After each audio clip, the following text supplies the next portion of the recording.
ce jour-là, le 24 décembre 1963, Nounours aux 20 h.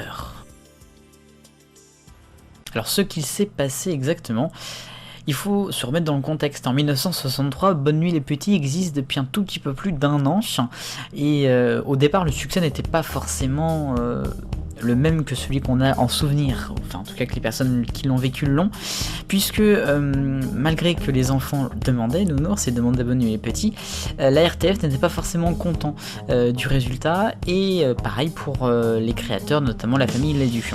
Alors ils ont décidé de changer un petit peu, et puis en octobre 1963, ils font une sorte de seconde saison, une sorte de deuxième série de Nounours, de Bonne Nuit les Petits, à partir d'octobre, où on retrouve Nicolas Pimprenel et bien sûr Nounours. Et là, c'est là où il y a vraiment eu la grande popularité de notre grand ours brun préféré.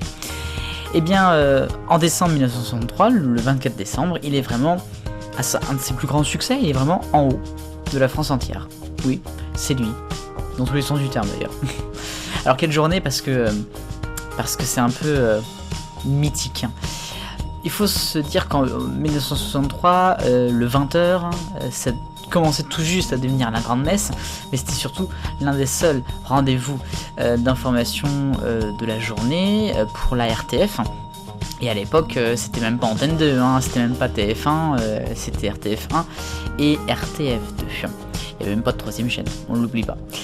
Et bien en 1963, on retrouve donc une émission un peu particulière du 20 h, puisque Léon Zitrone, présentateur historique, pour ce soir de réveillon, va présenter le 20 h en compagnie de Nounours.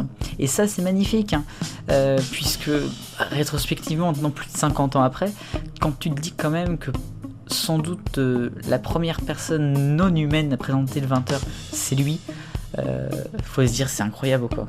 Et puis non, le Nounours qui présente le journal de 20 h, ça veut dire beaucoup de choses, ça veut dire que déjà un 24 décembre les enfants vont pouvoir regarder après 20 h, et puis ensuite ça montre à quel point il était aimé et qu'il était en haut. Enfin moi ça me fascine. Ouais, ça me fascine, je crois que c'est ça. Alors il présentera la deuxième partie en fait du journal, il sera journaliste, un vrai journaliste. Il reviendra sur les informations du jour, il parlera du tiercé, je crois, la météo, quelques nouvelles. C'était vraiment incroyable, je crois bien. Et c'est en 1963 les amis, vous imaginez maintenant. Donc voilà, Nounours 1963, un 24 décembre, qui présente le journal. Je crois pas qu'il le refera plus tard, puisqu'il y aura vite des rediffusions, et puis après il y aura la suite de l'histoire de la télévision, mais coup de chapeau quand même.